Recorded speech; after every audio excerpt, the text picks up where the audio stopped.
Assalamualaikum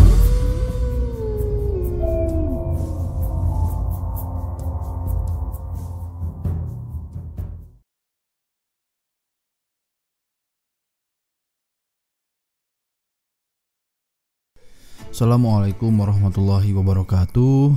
Alhamdulillah, pada kesempatan kali ini saya sedang tidak ingin membahas ilmu-ilmu yang bersumber dari kitab kuno, tapi saya akan membahas ilmu yang saya dapat dari beberapa guru saya. Jika ditotal ilmu-ilmu ini jumlahnya mencapai 2577 ilmu. Ini adalah ilmu raje. Kenapa dinamakan ilmu raje? Ilmu raje itu artinya hancur atau penghancur. Kenapa dikatakan penghancur? Karena di awal terkenalnya ilmu raje ini, para pengamal ilmu raje seperti Asma Sungai Raje dan Asma Raje di Raje, mereka mendapati kehancuran di beberapa tempat pada saat mengamalkan ilmu ini. Antara lain tempat-tempat yang hancur tersebut seperti tembok, kemudian benda-benda elektronik yang hancur dan lain sebagainya. Nah, oleh karena itu ilmu ini diberi nama sebagai ilmu raje. Nah, sejak saat itu ilmu ini diberi nama sebagai ilmu raje. Sebelumnya ilmu ini tidak ada yang memberi nama Sungai Raje, Raje di Raje, enggak ada yang memberi nama seperti itu. Ilmu ini hanya diberi nama ilmu A, ilmu B, ilmu C. Misalkan ilmu ini turun kepada saya, misalkan ya, saya mendapat ilmu ini secara isyarah batiniyah. Saya bisa saja menyebut ilmu tersebut sebagai Asma Kusuma Said. Nah, tapi pada saat Asma Kusuma Said ini diajarkan ke cucu saya diajarkan lagi kepada cucunya, terus turun temurun, tiba-tiba misalkan ada yang merasakan pada saat mengamalkan ilmu Asma Kusuma Said ini, oh temboknya retak-retak, kemudian benda-benda elektroniknya hancur-hancur karena mengamalkan ilmu ini. Nah, maka ilmu ini diberi namalah ilmu raje.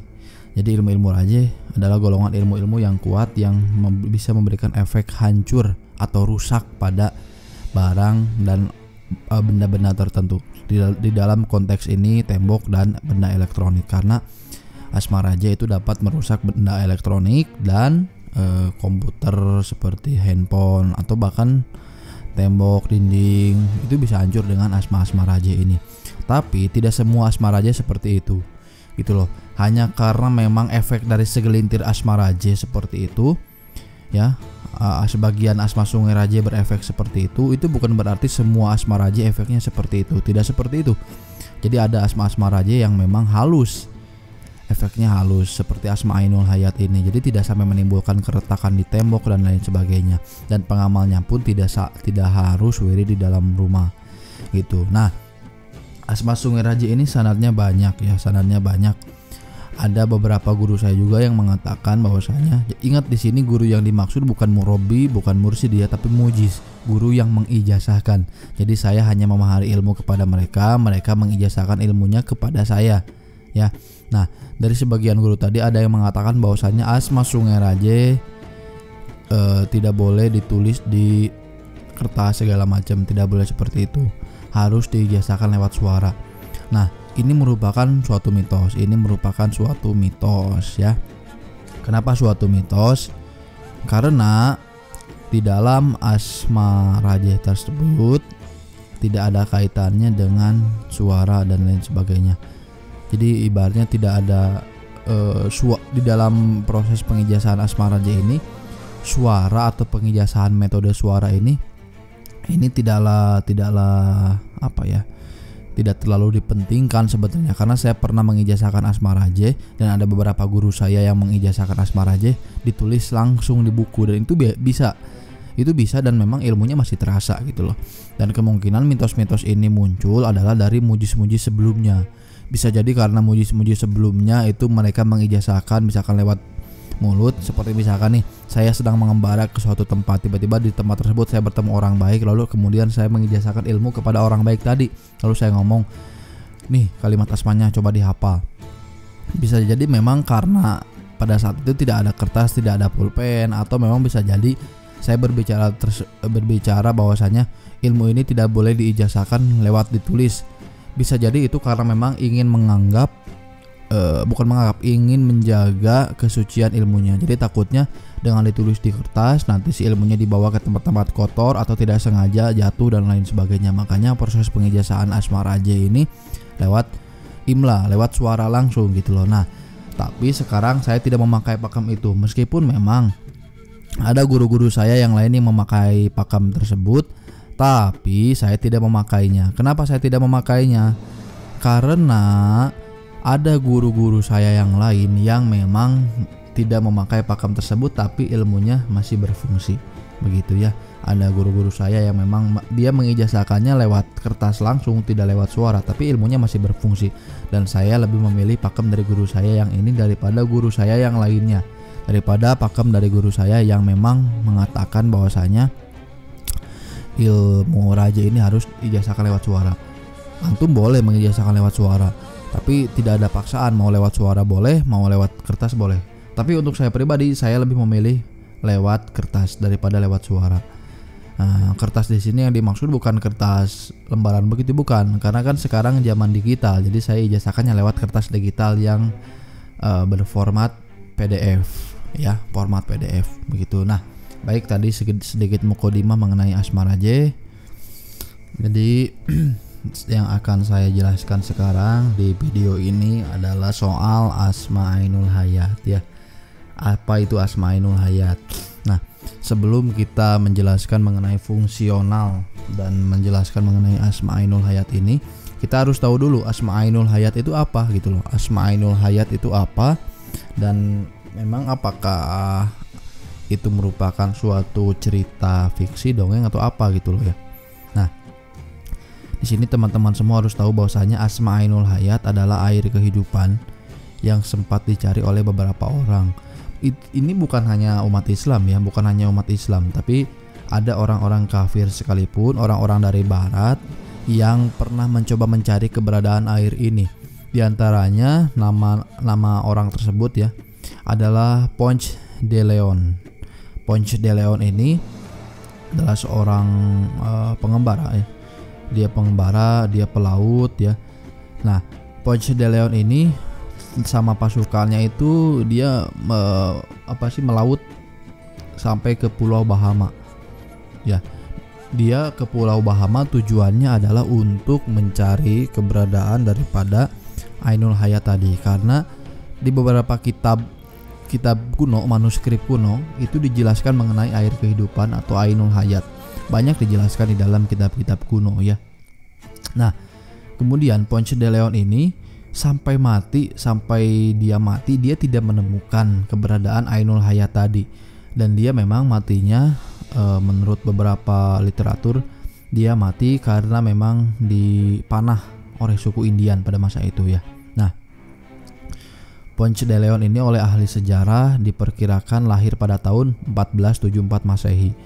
Pada tahun 1493 Ponce de Leon ikut terlibat dalam ekspedisi yang dilakukan oleh Christopher Columbus. Ekspedisi yang diikuti oleh 1.200 pelaut, kolonis dan prajurit. Di balik keikutsertaannya, sesungguhnya si Ponce de Leon ini dia punya tujuan ya. Dia ini tujuannya mencari Ainul Hayat tadi. Apakah benar Ainul Hayat itu ada atau cuman hanya cerita bualan belaka gitu loh. Nah, ini soal Ainul Hayat di dunia barat. Nah, kemudian di dunia Islam ya, dalam suatu kisah yang diriwayatkan oleh As-Salabi dari Imam Ali diceritakan bahwasanya ada seorang raja yang bernama Zulkarnain, Iskandar Zulkarnain ya. Iskandar Zulkarnain ini raja yang gagah, yang sangat kuat, yang ditakuti oleh dunia pada masa itu. Tapi meskipun dia ditakuti oleh dunia ya, dia sebagai seorang raja tetap taat kepada Allah, meskipun memang kekuasaannya sangat luas, kekuasaannya sangat besar, kekuatannya sangat besar, tapi dia tetap taat kepada Allah Subhanahu wa taala. Nah, Raja Zulkarnain ini dia mencoba mencari keberadaan Ainul Hayat tadi ya. Karena dia mendengar bahwasanya kalau kalau mandi dan meminum air tersebut Maka orang yang meminum air dan mandi dengan air dari Ainul Hayat tadi, dia akan hidup abadi dan tidak akan mati. Hidup abadi di sini bukan selamanya ya, tapi sampai akhir zaman, sampai kiamat. Dia tidak akan pernah mati sampai kiamat, kecuali memang kalau orangnya minta berdoa kepada Allah untuk dimatikan. Kalau dia tidak berdoa untuk mati, ya dia tidak akan pernah mati sampai kiamat. Nah, soal Iskandar Zulkarnain ini juga di dunia barat ada beberapa teori yang mengatakan bahwasanya Iskandar Zulkarnain ini adalah Alexander the Great dari Yunani. Tapi teori itu karena lemah, karena tidak ada bukti-bukti kuat yang menunjukkan ke arah situ. Teori ini baru hanya dipercayai oleh segelintir orang dan tidak dijadikan kepercayaan oleh sebagian besar umat Islam. Ya, nah kita lanjut. Nah, si Iskandar Zulkarnain, raja ini, beliau itu punya Khodamnya dari golongan malaikat namanya Rofail. Ya, Rofail alaihissalam. Nah, Rofail ini menjadi khodam daripada Iskandar Zulkarnain karena beliau raja yang taat, raja yang patuh kepada Allah. Maka Allah memberikan khodam dari golongan malaikat kepada dia. Khodamnya adalah malaikat Rofail alaihi salam. Nah, di samping daripada beliau memiliki khodam itu, di dalam Islam juga kita mengenal bahwasanya Raja Iskandar Zulkarnain ini bukan raja sembarangan karena beliau mengalami banyak hal-hal mistis. Salah satu hal mistis tersebut adalah pertemuan beliau dengan Ya'juj dan Ma'juj. Ya, pertemuan beliau dengan Ya'juj dan Ma'juj gitu loh. Nah, itu salah satu bukti bahwasanya Iskandar Zulkarnain ini bukan orang sembarangan, bukan raja sembarang raja. Makanya pantas dia bisa sampai memiliki malaikat Rofail, dia bisa sampai memiliki khodam dari bangsa malaikat, dan bahkan dia bisa sampai bertemu dengan Nabi Khidir gitu kan. Itu pantas karena memang dia bukan orang sembarangan jika kita baca secara literatur di dalam agama Islam. Nah, jadi pada satu masa beliau ini mencari mata air tersebut bersama pasukannya. Dia mencari mata air tersebut bersama para pasukannya, dan Iskandar Zulkarnain juga ditemani oleh Nabi Khidir alaihi salam. Nah, singkat cerita, mereka sudah mulai melakukan pengembaraan dan petualangan dalam mencari mata air Ainul Hayat tersebut sampai waktunya mencapai 12 tahun ya. Dalam kurun waktu 12 tahun itu akhirnya mereka menemukan suatu tempat di ujung dunia. Mereka menemukan suatu tempat di ujung dunia yang mana tempat itu digambarkan sebagai suatu tempat yang bentuknya gimana ya? Gelap gitu loh. Ya, tujuan dari Iskandar Zulkarnain ini, dia pengen banget untuk meminum dan mandi di mata air Ainul Hayat. Tujuannya agar dia hidup lama dan agar dia bisa beribadah kepada Allah. Nah, makanya Allah memberikan petunjuk kepada dia lewat malaikat Rofail, dan akhirnya dia memutuskan untuk mengembara dan mencari keberadaan Ainul Hayat tadi. Sehingga cerita 12 tahun lamanya akhirnya beliau menemukan keberadaan daripada Ainul Hayat tadi. Dalam kurun 12 tahun tersebut dia ditemani dengan banyak pasukannya, atau sekitar, kalau nggak salah ya, sekitar seribuan lah, ada banyak pokoknya pasukannya. Nah, akhirnya dia menemukan ujung dunia di satu tempat, yang tempat itu digambarkan sebagai tempat terbitnya matahari. Tempatnya digambarkan sebagai sebuah tempat yang gelap, namun gelapnya bukan seperti di waktu malam hari, melainkan gelapnya karena ada pancaran seperti asap gitu loh. Jadi bahasa kita mah seperti dukhon gitu. Kita kalau ada gunung meletus kan keluar tuh wedus gembel tuh, asap dari gunung tuh. Nah, dengan asap itu kan cuaca dan keadaan lingkungan kita menjadi gelap gulita kan.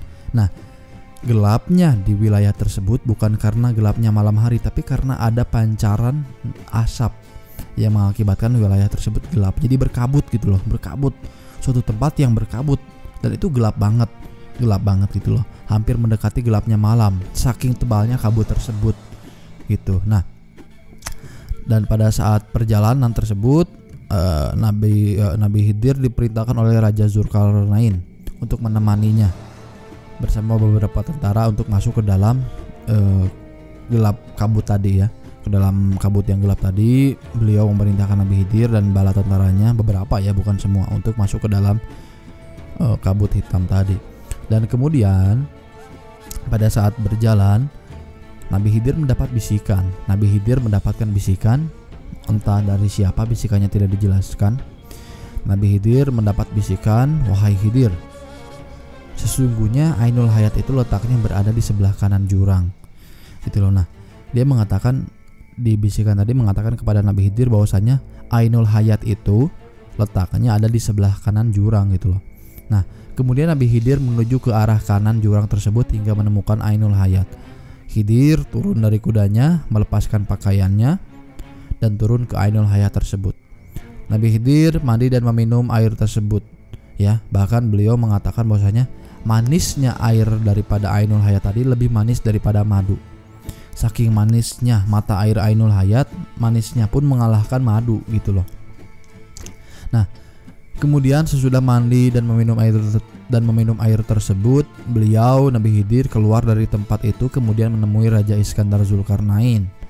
Raja Iskandar Zulkarnain ini tidak mengetahui apa yang terjadi pada diri Nabi Khidir setelah mandi dan meminum air Ainul Hayat tadi. Kemudian setelah berhasil meminum air Ainul Hayat, di dalam beberapa hikayat mengatakan bahwa Nabi Khidir alaihi salam diutus oleh Allah Subhanahu wa taala untuk menjaga mata air tersebut, baik dari manusia ataupun dari golongan jin. Karena baik dari manusia ataupun jin, mereka berbondong-bondong untuk menemukan Ainul Hayat ini gitu loh. Kenapa? Karena Ainul Hayat ini bisa memberikan efek kepada siapa saja, mau manusia maupun bangsa jin yang meminum airnya, yang mandi di air tersebut, maka dia akan abadi. Itulah air Ainul Hayat, maka dia akan abadi. Nah, oleh karena itu Nabi Khidir diutus oleh Allah untuk menjaga Ainul Hayat ini. Ya, oleh karena itu kita belum menemukan ya literatur atau cerita wali apapun itu, siapapun itu yang pernah menemukan Ainul Hayat ini. Berarti memang Ainul Hayat ini bukan air yang sembarangan. Ainul Hayat ini bukanlah air yang sembarangan, bukan sembarang mata air gitu, karena dicari oleh manusia dan bangsa jin. Oleh karena itu Allah mengutus Nabi Khidir untuk menjaga mata air ini. Begitu. Nah, di beberapa cerita lain mengatakan bahwasanya kenapa Ainul Hayat bisa seperti itu efeknya. Konon sebelum alam dunia kita sebagai manusia ini ada, Allah pernah mencurahkan beberapa tetes air dari surga, dan salah satu tetesan air dari surga tersebut berubah menjadi Ainul Hayat. Itu jadi dari beberapa tetes air yang turun dari surga itu, salah satu tetesnya berubah menjadi Ainul Hayat tadi. Ya.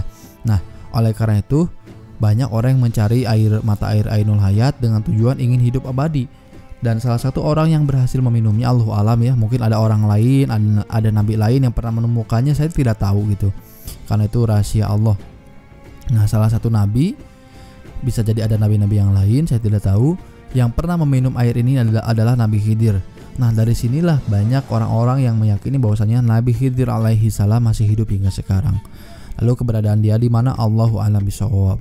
Allahu alam bisawab, itu hanya Allah yang tahu, hanya Allah yang paham. Kita tidak paham, kita tidak tahu kecuali Allah sudah memberikan kefahaman kepada kita. Jadi kalau Allah tidak menjelaskan apa-apa mengenai Ainul Hayat ini, para ulama tidak memberikan keterangan apa-apa, kita jangan so tahu mengenai Ainul Hayat ini ya. Nah, baik. Lalu sekarang kita lari ke penjelasan Asma Ainul Hayat. Nah, Asma Ainul Hayat ini saya dapat ijazahnya dari salah satu guru saya, yang mana beliau juga merupakan pemilik atau mujiz daripada Asma Rajih ya. Nah, Ainul Hayat yang bersumber dari saya ini pernah saya otak-atik beberapa waktu lalu. Wah, mungkin sudah lama banget ya, sekitar 2 tahunan yang lalu. Nah, saya menemukan kunci daripada air ini, yang mana air ini bisa dibuktikan secara langsung begitu kita sudah mendapat ijazahnya. Setelah kita amalkan dengan baik, maka air ini bisa dibuktikan langsung. Di antaranya adalah kalau kita menemukan orang yang sudah diponis seperti kanker, oh ini umurnya 2 bulan lagi, umurnya sebulan lagi, umurnya 3 bulan lagi, maka silahkan Anda berikan air, disarankan air kelapa. Kalau tidak air kelapa pun air putih biasa tidak apa-apa.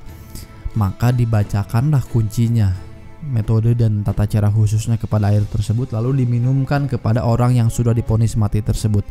Maka insya Allah Anda akan melihat keajaiban dan ponis dokternya akan salah. Ponis dokternya akan salah insya Allah atas izin Allah.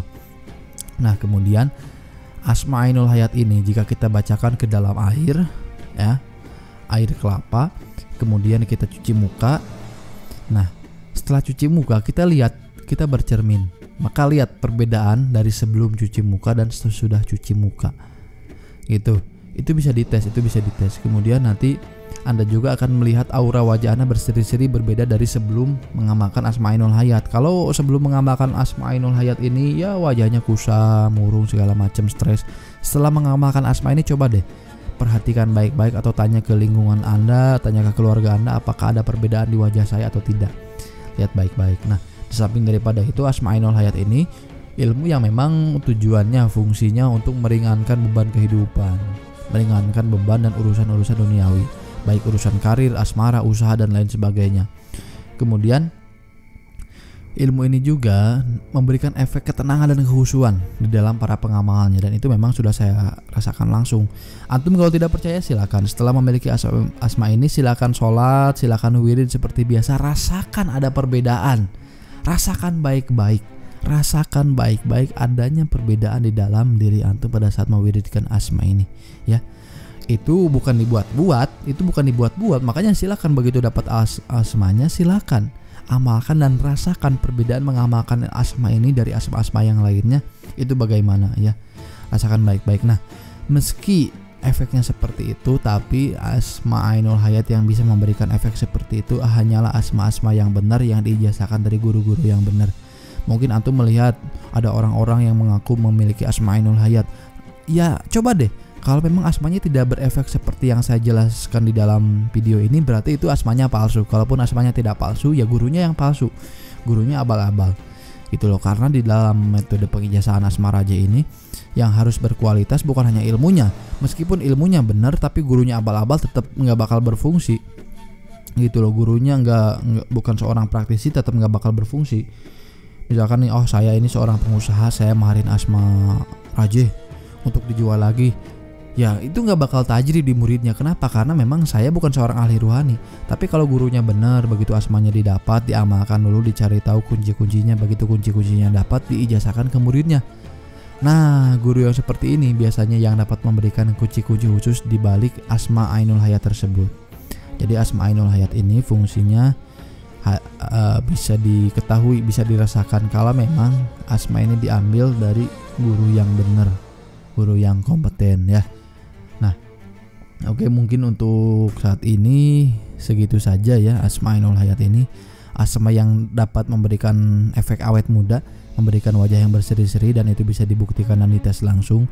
Asma ini juga bisa memanjangkan umur, khususnya saat kita tes asma ini ke orang-orang yang sudah diponis oleh dokter. Coba berdoa kepada Allah, meminta kepanjangan umur dari orang tersebut, lalu baca asma ini, lalu lihat ponisnya apakah akurat apakah tidak. Coba deh lihat baik-baik ya. Coba, saya nggak bakal banyak ngomong panjang lebar. Saya minta satu, buktikan saja. Karena kalau asma ini benar nggak perlu yakin, nggak perlu diomong-omong banyak, nggak perlu oh ini asma begini, enggak. Meskipun sedikit tapi itu tajrib semua, tapi itu keterangan benar semua dan siap dibuktikan gitu loh. Nah makanya saya mendoakan untuk kawan-kawan yang memang Allah jodohkan dengan asma ini, semoga Allah permudah jalannya untuk memiliki asma ini. Sekian dari saya persembahkan Asma'inul Hayat. Wassalamualaikum warahmatullahi wabarakatuh.